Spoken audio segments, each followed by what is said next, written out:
Jemi rikthyer në studion e Start. Në këtë pjesë të fundit të emisionit ju vim në ndihmë për të kuptuar se çfarë duhet bëni ju që jeni të vetpunësuar, ju që jeni biznes, dhe ju që në fakt duhet plotësoni deklaratën e të ardhurave vjetore. Çfarë duhet keni parasysh në mënyrë të thjeshtë dhe shumë mirë të shpjeguar nga eksperti ekonomisë Enea Rekaj. Mirëmëngjes Enea, mirë se erdhe. Tani, për ta nisur edhe për të qenë sa më të qartë për gjithë audiencën që po na ndjek. A ka ndonjë ndryshim lidhur me këtë deklaratë tashmë? Patjetër që ka ndryshim. Do duhet të sqarojmë që tek ligji për tatimin mbi të ardhuar në nenin 12 janë kategoria e të vetpunësuarve në cilën do jenë pjesë e tatimit. Pra, në nenin 12 në pikën C, ligji na thotë që në rast se 80% të ardhurave të tua i ke nga një klienti vetëm, apo 90% të ardhurave të tua i ke nga më pak se sa 3 klientë, ti do jesh pjesë e tatimit dhe mbi ty do aplikohet njësoj siç është tatimi për një të punësuar që është 13 apo 23%, kjo është në bazë të ardhurave në cilën ti do kesh vjetore. Lidhur me këtë gjë, kjo pati shumë problematika sepse janë biznese në cilët janë shumë të rregullta dhe që nuk kanë qenë pjesë e listë pagesave të ndonjë subjekti në cilën janë shkëputur me qëllim për të shmangur tatimin, por janë biznese në cilën janë funksionuar dhe me të drejtë janë drejtuar administratës tatimore me një ankesë në cilën u thotë, shiko, unë kam qenë biznes shumë i rregullt gjatë gjithë kësaj kohe, pse unë do të trajtojmë njësoj me biznese e tjera në cilën bëjnë shmangjen e tatimit, se çfarë ndodh? Në rast se unë jam një i punësuar në biznesin tënd dhe unë tatohem 13 apo 23% në bazë të pagës në cilën unë marr. Çfarë kanë bërë? I kanë ikur nga listë pagesa, kanë hapur niptin e tyre dhe i kanë ofruar një shërbim kompanisë në thonjza duke prerë fatura fiktive dhe në këtë mënyrë kompania paguan pagën nëpërmjet faturave në cilën ky individ i priste. Ai paguan vetëm kontribues sigurimi shoqëror dhe shëndetësore. Kjo ka qenë për shkak të një favorizimi në cilën u është bërë biznese të vogla, por këtu kishte shumë raste abuzive. Lidhur me këtë gjë, ligji doli vetëm për një kategori të këtyre të vetpunësuarve. Qofse ne kujtojmë, vitin e kaluar gjykata kushtetuese rrëzoi ligji për profesionistë e lirë nenin 69, por la në fuqi nenin 12 pikërisht për këtë që ne po flasim. Duke qenë se vitin tjetër të gjithë ata të vetpunësuar do duhet që të paguajnë tatim, do duhet të kategorizohet dhe të identifikohet se kush është vërtet ai në cilën ka një biznes të pavarur dhe është i ligjshëm dhe është i rregullt, pra nuk është se ka qenë në listë pagesë dhe nuk pret fatura fiktive, dhe një subjekti tjetër në cilën po përsëri është i vetpunësuar dhe pret fatura fiktive. Në pyetja që lind në këtë pikë, si bëhet identifikimi, si bëhet kategorizimi? Atëre, deklarata në bazë të projektligjit në cilën ka dalë, do jetë deklarata e statusit të vetpunësuarit, në cilën janë 60 pyetje që do duhet që të plotësoj i vetpunësuari në mënyrë që nga administrata tatimore të identifikohet një apo ushtron aktivitet në ambientin e shtëpisë, në ambientin e klientit, apo ke zyrë fizike, si janë orët e punës, apo si është organizuar puna jote, si kontrollohet, si paguhet, ku ti raporton, pra në bazë kontratës në cilën ti do kesh ose do duhet kishe me subjektin në cilën ti ke një marrëdhënie të vazhdueshme. Nga ana tjetër, kjo rri dhe fokusin dhe kontrollin e administratës tatimore, sepse në këtë mënyrë ajo identifikon se kush vërtet po pret fatura fiktive, kush ka qenë i punësuar dhe kush është larguar nga urdhër pagesa dhe meriton vërtet që të jetë si një i punësuar dhe mbi atë të aplikohet tatimi. Pra, nëpërmjet kësaj deklarate do jetë shumë e qartë për mënyrën dhe unë mendoj që është shumë e drejtë sepse kjo favorizon shumë profesioniste. Në rastin tim, është shumë e thjeshtë, shiko, që ta kuptojmë për të gjithë. Çfarë ndodh? Se ndonjëherë ato që kanë bëjnë me tatime deklarata janë pak komplikuara për tu kuptuar, kështu që ja ta kuptojmë një shembull fare thjesht. Në rast se unë hap një aktivitet si ekonomist, le të themi, dhe kam vetëm një klient. Supozojmë unë hap në datën 20 dhjetor. Deri në fund të dhjetorit, unë kam vetëm një klient dhe unë i pres një faturë atij klienti.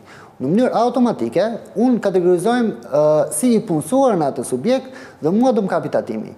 Ndryshe nga një kolegu im në cilën mund ta ketë hapur niptin, le të themi para 3 ose 4 muajsh, ka 5 klientë dhe ai nuk është pjesë e tatimit. As unë nuk isha pse tisha pjesë e tatimit, duke plotësuar këtë deklaratë dhe unë duke dhënë shpjegime që shiko, unë kam zyrën time, kam punojës, unë nuk pagon në bazë të orëve. Në një lloj forme, kjo nuk është fort e drejtë. Sigurisht që nuk është e drejtë, sepse unë nuk kam, domethënë, një që është i vetpunësuar, që punon i pavarur dhe ka ngritur një aktivitet të tij, mund të ketë një kontratë 6 mujore apo një kontratë 1 vjeçare, ndryshe nga një individ tjetër, në cilën qëllimisht po shmang tatimin, sepse duhet kemi parasysh dhe raste të tilla që kanë qenë aksioner të kompanisë në cilën kanë hapur nipte, kompania nuk shpërnda dhe dividendin, por ata e merrin nëpërmjet faturave fiktive në cilën u prisnin kompanive. Apo administrator në cilën, se kjo është dëm dyfish, një për shtetin dhe edhe për kompaninë, sepse kompanisë duke prerë ti fatura, i ul tatimin e pagushëm. Pa ajo do pagoj më pak tatim, sigurisht që ajo do pagoj po përsëri më pak tatim, duke mos e klasifikuar në listë pagesë këtë punojës dhe duke mos i paguar tatimin. Pra, kjo mënyrë e gjetjes të deklaratës, të plotësimit të deklaratës statusit të vetë punësuarit është një mënyrë jashtëzakonisht shumë e mirë se si administrata tatimore do mund të identifikojë si subjektet që janë të lishme dhe ato në cilën janë fiktive, i themu. Pra do ketë 60 pyetje dhe a ka një afat kur duhet plotësuar, çfarë duhet patur parasysh, a duhet edhe një ekspert financiar për ta plotësuar ashtu siç duhet për të mos pasur pengesa që mund të sjellin një lloj penalizimi? Afatet nuk është se kanë nxjerr, pra në projekt ligj nuk është se ka një afat se kur do duhet që ta plotësojnë këtë deklaratë. Ajo që mendoj që do bëhet përpara muajit prill, siç ne kishim edhe në vitin e kaluar, që përpara se sa atyre të dalë kësti për të paguar. Por për pjesën e ekspertit për plotësimin e kësaj deklarate janë pyetje jashtëzakonisht shumë thjeshta, pra tregojnë vërtet se çfarë ti bën në vendin e punës. Pra është shumë e thjeshtë dhe shumë e shtjelluar konkretisht se si administrata tatimore ty të identifikoj për mënyrën se si ti po ushtron aktivitetin tënd. Dhe të kategorizoj nëse je i punësuar vërtet apo ti ke hapur nipt dhe ushtron aktivitetin si i pavarur.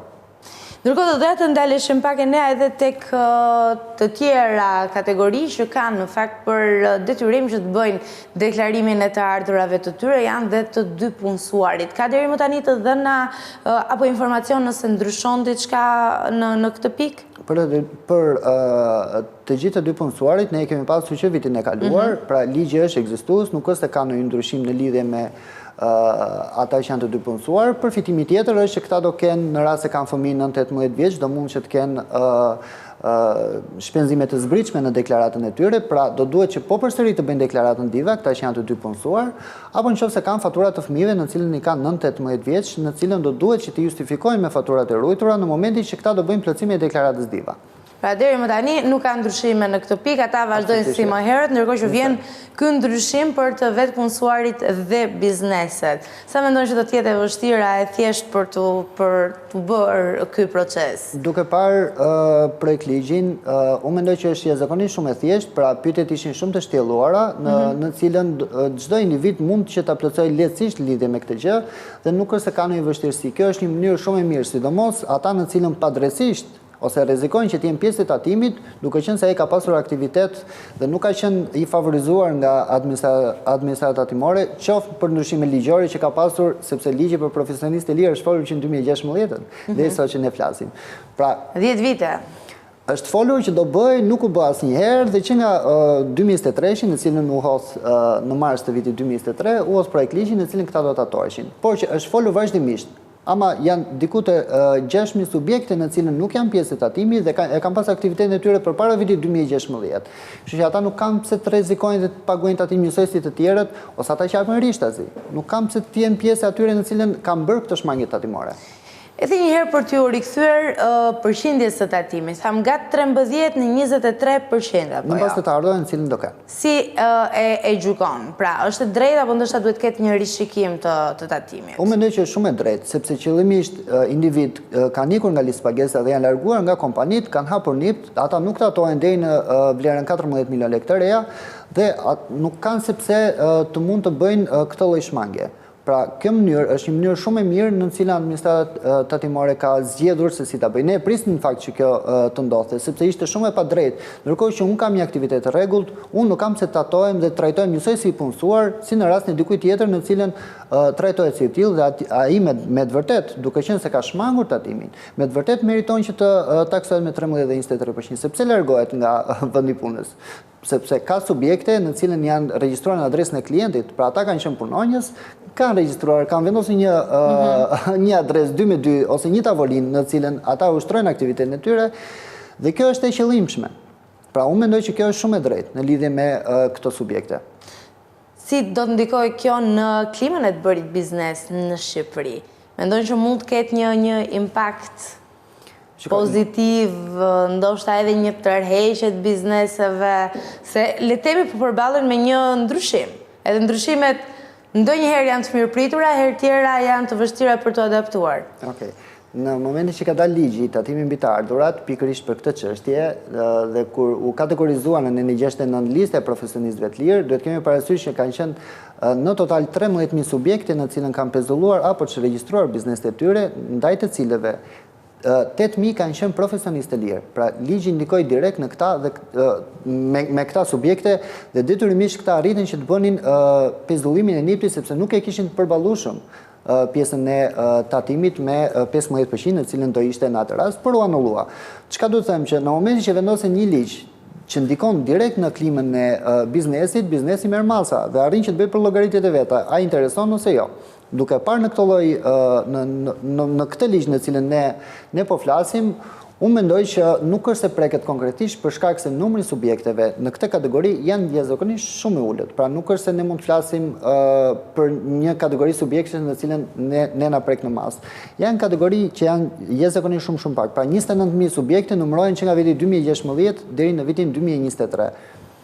Dhe në fakt edhe qëllimi është të ndihmohet një sistem më i drejtë dhe të mbrohen profesionistët e vërtetë. Dhe gjithçka që vjen për një arsye të tillë, padyshim që është më së mirëpritur dhe diçka e mirë që duhet të bëhet në çdo hap. Në përfundim, Enea, për të rikujtuar edhe një herë, kemi një formular me 60 pyetje, apo jo, që janë plotësisht të kuptueshme dhe të thjeshta për të gjithë. Ky është hapi i njohur deri më tani. Nuk ka ende një afat, se jemi në fazën e projekt ligjit, por, siç edhe ti e the, është ndryshimi domosdoshëm. Qëllimi është që duke plotësuar këtë deklaratë të statusit të vetpunësuarit, ti të identifikosh në rast se ti po ushtron një aktivitet të pavarur, pra të ligjshëm dhe të rregullt, apo me të vërtetë i po bën shmangje. Kjo është i gjithë thelbi i plotësimit të deklaratës dhe për të gjithë subjektet në cilën do duhen që ta plotësojnë duhet të jenë sa më të sinqertë në lidhje me këtë deklaratë sepse ata e dinë që janë të identifikueshëm veprimet në cilën bëjnë. Ti si mendon se që do jetë rezultati përfundimtar? Do kemi më shumë biznese legjitime, të cilat... Ne kemi pasur raste abuzive gjithmonë. Pra, nga mënyra të bërit biznes në Shqipëri gjithmonë janë përpjekur që ta shmangin ligjin ose të abuzojnë lidhur me çalime aty ku çalon vërtet ligji. Por që kjo ne pritemi që të shikojmë efektet e saj në momentin që do plotësojnë dhe sa subjekte do jenë në cilën do të atojnë në vitin e ardhshëm. Por viti i ardhshëm do vi me ndryshime, jo vetëm për bizneset edhe për të vetpunësuarit edhe për çdo tjetër, por në shumë fushat të ekonomisë do të ketë pronat edhe gjithçka tjetër. Kështu që do të kemi diskutime edhe kohë për të gjitha këto. Unë të falenderoj për informacionin edhe për shpjegimin e qartë.